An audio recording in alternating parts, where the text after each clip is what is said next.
Alright guys, this is going to be a short video, no big green screen intro. We're going to talk about the demise of mid-tech knives. I do know that there are guys like John Gray and a few others that still do mid-tech knives. But mid-tech knives have kind of become a thing of the past. And what we got here is, this is a mid-tech and this is production. Same here. This is a mid-tech Ferrum Forge Knife Works Fortis, and this is a full production Olurus by the same guys. So we have to kind of break into what is a mid-tech. So what a mid-tech is there were three tiers of knives. There was full custom, which meant that the guy did everything in his shop. This is Ramon Chavez. So what he would do is he would get the titanium, he would mill it out, he would cut it out, he'd do the holes, he would do all the work on that and the assembly and everything. That was a full custom. But those take a lot of time. And there was a lot of stuff that the makers didn't want to have to do. So what they started to go to were these mid-techs. And what that basically meant was all of the parts were outsourced. All the parts were outsourced, and they would come in basically as raw, and then grinds and things like that were either done at a third-party grinder like Elliot used to do, where he'd send them off to Larkin to get double disc ground and then the edge grinds. And then they would take these and get these EDM'd. And then all of the assembly was then done by the maker. And that meant that they could do a lot of stuff and get more knives done and kind of reduce the price. You're going from thousands of dollars for a handmade custom down to around, these were $550, I believe. These, I think, were in the same ballpark for these 228s, which was the mid-tech. And so it allowed the maker to have a little bit of breathing room. They could still work on customs while parts were getting made, then do the full run of the mid-tech and save money and save the consumer some money. So they could get more out, but actually make more in the long run.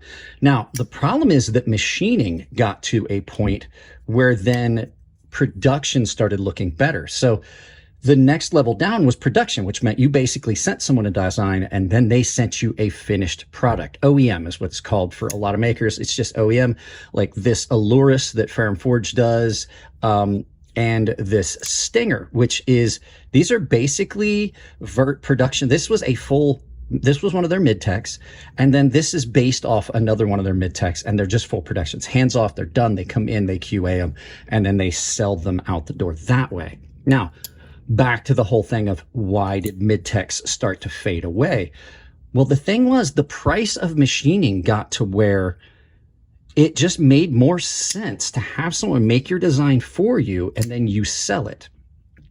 And I'll tell you that the differences between some of these mid-techs and the production can be striking. I love this knife. I love all the stuff that Ferrum Forge Knife Works ever did. But as far as in use, this is a better knife than this.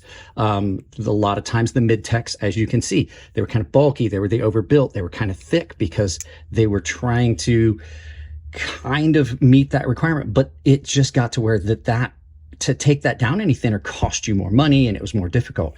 When the production companies started offering OEM knives that are as good, this is, for all intents and purposes, a better knife than this mid-tech at about $200 less. These were around the $550, maybe $600 mark. They go for a lot more now because they're hard to get.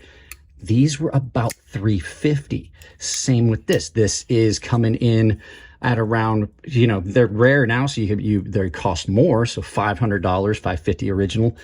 These were about $250, $300, I believe. It just made more sense to be able to get more knives at a price that made them more affordable for the consumer and have more of them out there and not have to deal with anything but the QC, the QA.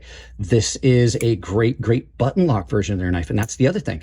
They could offer multiple versions and things that there's no way that they could do mid-tech style in-house and not have it take months and months and months to do a run, where you simply just hit the order button, say, hey, these are the things I want. I want this. They send you prototypes, and then your knives start showing up. And then if you want, they could just continue to make that knife. Like, I need this many of them every month to go out to vendors. So in the big scope of things, quality levels going up in production kind of killed the mid-tech industry. It really did.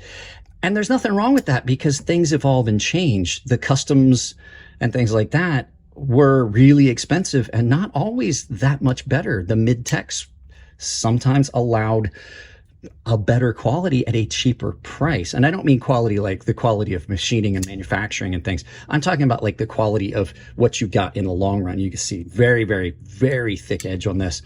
A much, much more usable version of the 228 came out when they did this 229 with REACT. So yeah, quality OEM products being available kind of just did away with the mid-tech industry for a lot of people. So guys, that's it on this one. You guys know how to support the channel. I got a bunch of sponsors: Coffee Brand Coffee, Tempered Trail. They are awesome company. There's links to both of them there. Use the links and it'll save you money. I also have got an Amazon store. Take it, pin it to your browser, and I have a membership that you might be interested in joining. Guys, that's it on this one. Just a quick video. I love you, and I'll see you in the next video.